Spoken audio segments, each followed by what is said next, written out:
Morning everybody, my name is John Stewart and I'm one of the recovery coaches here on EHAB.care, and today I want to talk to you guys about reservations. It is a section in the workbook that you're going to get if you haven't got it already, and I thought an expanding of understanding is actually quite important at this stage in the workbook, to understand what reservations are. And I'm sitting here in the lounge at Bethesda Retreat. We've got two clients that have recently come in from quite significant relapses.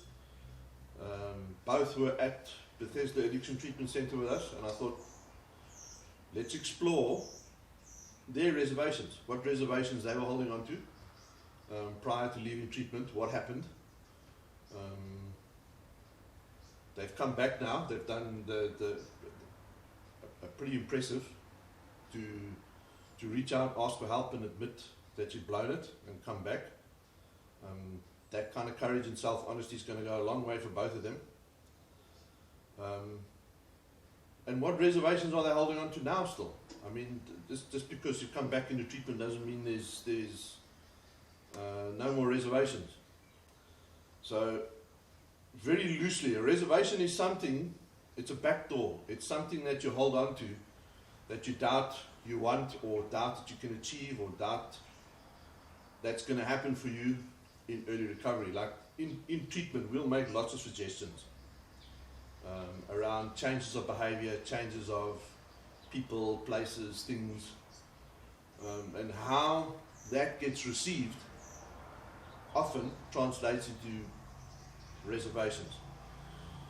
Now, a very typical reservation for people, especially addicts, is, well, I'm an addict, I don't believe I'm an alcoholic. So I think I'm going to be able to drink socially, successfully, and not relapse back into using drugs. And that's probably the most common one, and we're probably the most trip up. A second very common reservation is, we strongly suggest that clients don't get involved in any new relationships for the next year, maybe 2 years after leaving treatment. And often clients are extremely skeptical about that.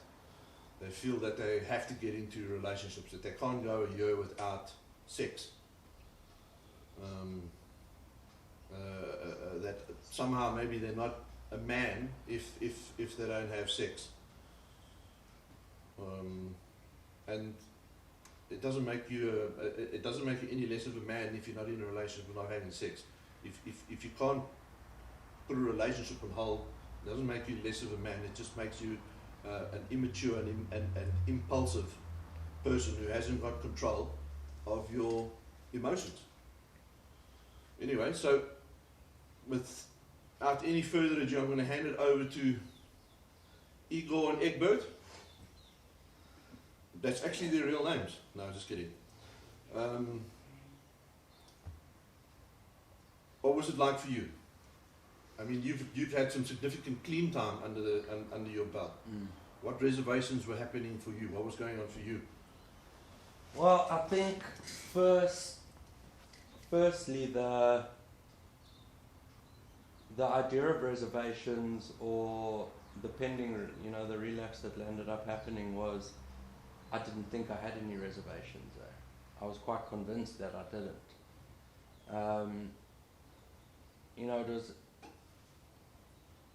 It was quite strange or it is quite strange now to sit and look back on it and try to understand that I left quite a few doors open. And it's weird how that kind of ties into like denial in a way, that I was denying that there were these doors open even though they 100% were. The first one I think was definitely relationships. And I still struggle with that now as I'm sitting here, to think that I'm not going to be able to get into a relationship or have sex or for as long as it's going to take. It's very difficult for me to kind of comprehend it. It feels like the same as what using was like for me, where I couldn't comprehend not being able to use or drink in the future. That wasn't something that I could really come to terms with, and it feels like it's in that same sort of boat where I'm like, I know it's what I have to do, and I know it's the right thing to do, but it doesn't seem possible. And that's kind of where I am with that at the moment. And then I think there were other things that started to come up that I saw now, looking back at it, is when new drugs would hit the market, or different type, the way they make the drug was different. And I heard about it, I would think, I wonder what that would feel like, And it was something that I never came to terms with or wanted to accept, that I still wanted to use it. So that it was it's hard for me to look at that I had left that door open in the sense of I still wanted to use. It was a big realization for me that when the minute using became an option again, I went straight for the drugs that I've never tried. So I can look back and be like, holy shit, there were definitely doors that I'd left open there. So wow, that's quite a significant point that you've made there, that I still wanted to use. And I think that's maybe true for most people in early recovery, that they still want to use. I mean, why did we use in the first place? I mean, it's quite popular to blame trauma and past experiences and bad childhoods and those kind of things, and that is true. I mean, those are all contributing factors. But if I look at myself, I mean, that's not why I started using. I mean, I had all of that. I've got all the trauma and the bad childhood and everything, but I couldn't wait to use. I knew about it, heard about it, I volunteered, I jumped in feet first. I believe the same lie or the same deception that every single addict and alcoholic, since there were addicts and alcoholics, believed, was that I won't become addicted. I mean, I fully knew that addiction destroyed people, destroyed families, even killed people. Even at that age, 11, 12, when I started, I knew of people that had died from drugs. But I believe that same deception. I'll be able to do it and get away with it. It won't happen to me. And for a long time, after I stopped using, I'm not going to say I was in recovery like I am now yet, but from the last time I used, for years, I missed it. I missed that relationship I had with the drugs, because that was my best friend. It was my lover. It was my confidant. It was everything to me. And for years there was this big gaping hole in my soul. So I wanted to use, and I think you've hit on one of maybe the biggest reservations is, especially people that are coming to treatment centres and that are in NA and AA and in 12-step fellowships. I can never admit that out loud, because then they're gonna accuse me of relapsing, and I'm going to lose whatever trust maybe I've started to rebuild and regain. Yeah, it's true, and I think there's an element for me of like shame around that. I mean, I blew it like a couple of months short of 6 years. So it wasn't like it was a 60-day thing, But not being able to come to terms with the fact that there was still that I still wanted to use. It's mind blowing. It blew my mind. When I actually used, I was like, I sat there and I thought like, dude, how is this? How are you sitting with drugs in front of you right now? could not fathom that was actually happening. It was like a denial within denial. It was very strange. It's a very strange experience. And the minute that door was open, I felt that sense, inverted commas, sense of relief, or the thing that I chased since that. But I agree with you as well with the fact that, like, yes, when I'd become addicted and powerless, I mean, that was way further down. But I wanted to get high. When I first thought, that's what I wanted. I wanted to be part of the crew. I wanted to get stoned and drunk, and I wanted that, you know. As you said, I volunteered. The minute the bill was, yep, I'm there. You know, so I relate to that strongly, yeah. And I'm also not sure how to do that differently. I know talking about it and, you know, further down the line, when a new, because that was the thing that got me. When I heard about dab, or when I heard about a new drug, I was like, oh man, I wonder what that would feel like. I wonder how disconnected I can get. So it was significant. For me, that was one of the main dynamics, I think. And that was years ago when the first time I went to treatment, 16 years old, I learnt about how good heroin feels in treatment. You know what I mean? People were describing it. I thought, I need some of that, That sounds amazing. You know, so that has been a dynamic since 16 years old. It's played its life through. I mean, it's played its cycle right through my life. Till even there was a bit of clean time. Still didn't really have that insight or awareness as to what that actually meant still. Never broke that pattern though. So, I mean, there's significant awareness that's come out of this relapse. Where do you think the relapse started? I think it was kind of roller coastery.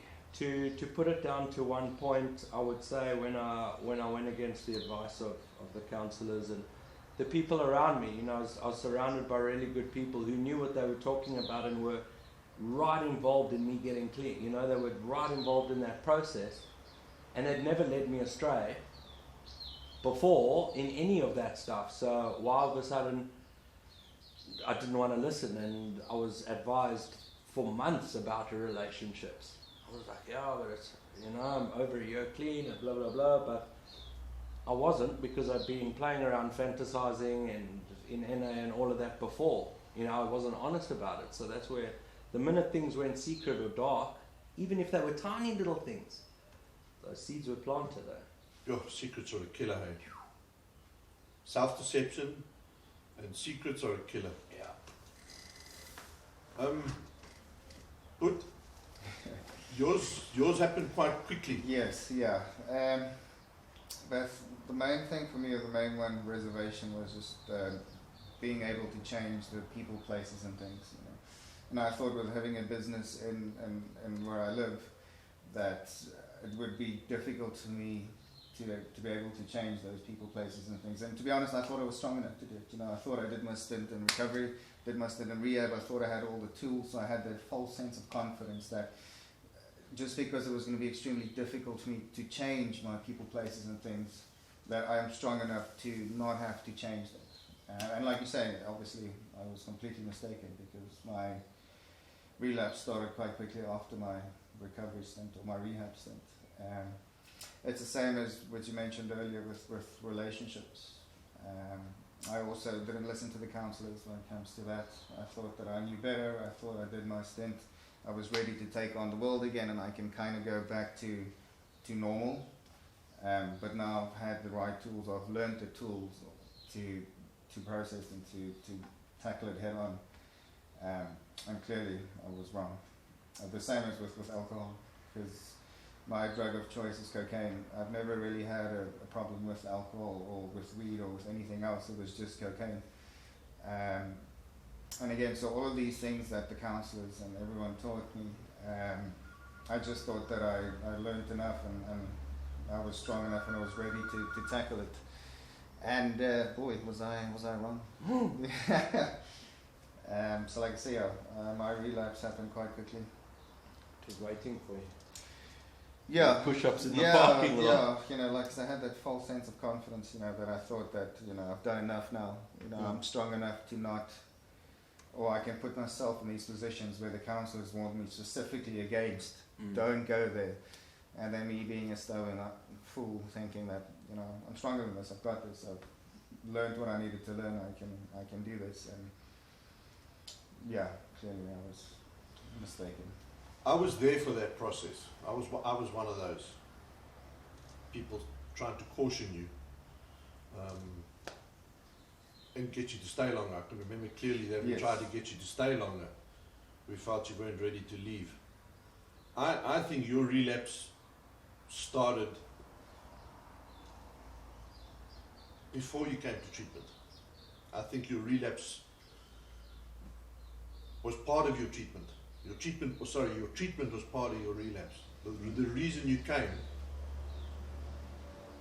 the reason you stayed, and the reason you didn't stay longer, going back to old behavior, going back to old coping mechanisms, going back to the past was inevitable. Yeah. Yeah, obviously in hindsight I can see that now. Cool. They say hindsight is the perfect science.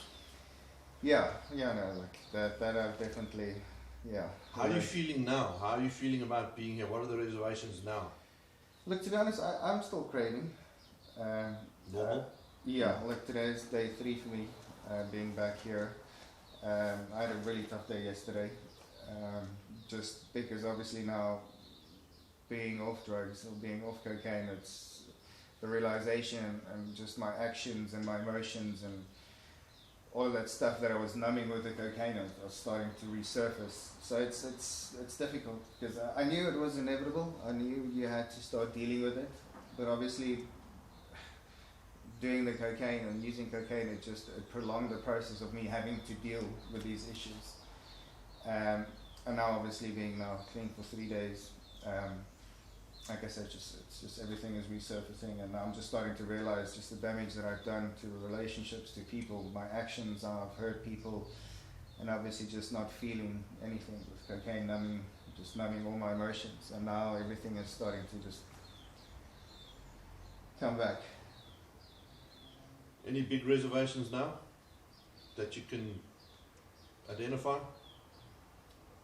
To be honest, for the time being, I'm just taking it day by day now.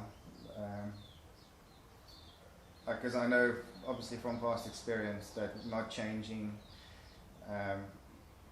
my behaviors and not changing the people, places and things, and listening to the counsels about relationships and alcohol and things like that, I clearly understand now why that is mentioned and why you strongly suggest, and pretty much, I won't say make it a rule, but I mean it's a very strong suggestion that you should listen to, because I am proof that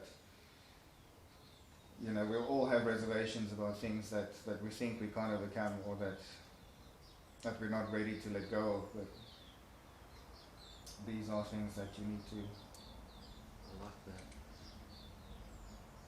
Things that we need to let go of, because it is like that. I'm holding on to it. Holding on to something there, a relationship idea. I'm holding it. I'm not. The minute I accept that that's the way it's going to have to be, it'll get easier. The fact that I'm holding on to it is what makes it difficult, because of that interpersonal conflict of, you need to do it, don't do it. You need to do it, don't do it. That doesn't come with acceptance. I mean, the acceptance is you need to do it.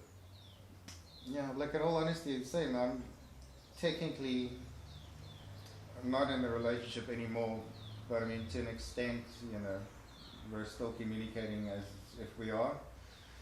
And I know it's a terrible thing to do, and I need to cut ties, and it's just because it's difficult, it doesn't make it right to hold on to it. So now that you're here, you've taken that step, you're making that move,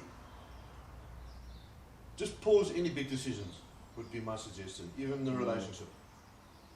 Yeah, no, I think that is just pause any big decisions, give yourself time to land, get through the upcoming depression that's coming. That's inevitable. Okay, let's get you through that, and then now let's start talking and unpacking and looking at what is, and rather than make impulsive big decisions, let's look at strategies and plans that can make it safer for you. Okay.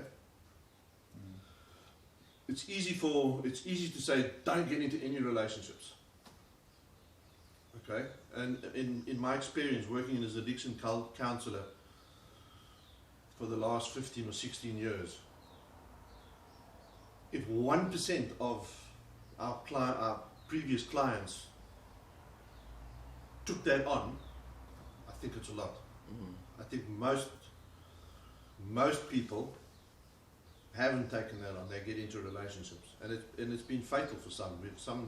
The relationships have failed so badly, and the subsequent escalation of the relapse has killed them. So it is a real thing. But in 15 years, if strongly suggesting you don't get into a relationship hasn't really worked, then I think another strategy needs to be looked at. I mean, if you can do it, you absolutely have to do it. Stay out of the relationships. Okay? Because the next relationship failure and the subsequent escalation of the relapse has definitely got the potential to kill you. And I've got a folder full of photographs on my computer of ex-clients, photos of ex-clients who I can unequivocally say the relationship killed them. Getting into that relationship killed them. Yeah, and not necessarily getting into it. It's when you get out of it. Yes, and that's the big thing, and that's like an excuse. It's a reason, if I can call it that, to use. So pause any big decisions for now. Let's look at this. Let's look at the situation. Let's look at the dynamic. Let's look at all of the different aspects, and see what's the way to navigate forward. Okay. Those watching, people, places and things, there is a talk in amongst the videos there. You'll see it says people, places and things. Go and have a look at that to understand what people, places and things means. It's a very important narrative.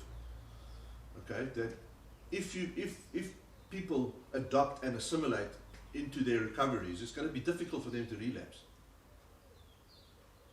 So go and have a look at that. Let's just summarize. So reservations are a thing. They're a real thing. They're going to happen. Not having reservations is not really an option. Doesn't mean you're relapsing. You do start relapsing, however, if you choose to be dishonest about it, or choose to be silent about it, or don't identify it. So what's the answer to reservations? Exposing them and sharing the SH1T out of them. That's all. There's no rocket science. You've got to talk about them. You've got to approach it from this perspective. When I bring it into a group context, I'm up until that point, I only have my perspective on that reservation. If I share it in a group context, I immediately invite a bunch of other perspectives that I can consider, that maybe I didn't see or couldn't consider before because my own vision is too narrow on it. So the more I share about it, the more my perception of it can broaden, and understanding of it can broaden. And with a broader understanding, it opens up different decisions and options for me that I might not have seen before. And if I do choose to go ahead with that reservation anyway, at least I'm going in there with a clearer understanding of the dangers. And I can adopt my recovery strategies to incorporate that. Like if you're absolutely going to get into a relationship, the first thing I'm going to say is, okay, what kind of accountability are you going to have around that? Who are you going to talk to when that doesn't go as well as you hoped or dreamed or wished? Because it's a minefield. You go into a relationship, but it's a minefield. You don't know where the mines are. So that's it. Reservations. There's in the workbook. There's some good questions there. Answer them honestly. Share them with whoever your counselor is. take them into your 12-step fellowships. Take them into your NA and your AA groups. Talk about them. Ask other people's opinions about them. Just expose them. Don't keep them secret. And if you secretly still want to use, share that too. Maybe not at home to your parents, okay? Because they're not going to understand. But to your sponsor, to your fellows, to the NAAA fellowships. So share it. Put it out there, because it will take a lot of the energy and the power away from it. Okay? When people tell me in early recovery that they want to use, it doesn't surprise me at all. I don't think it's possible to get through the early part of recovery without periodically wanting to use. I mean, every time you come up, every time you have any kind of crisis, the default is, I need to use. Oh, damn it, I can't use. I mean, so there's conditioning behind that as well. So that's it. Any closing words, thoughts, guys? I think we handled it pretty well. Yeah. I think that went better than expected. Maybe we'll keep the first cut.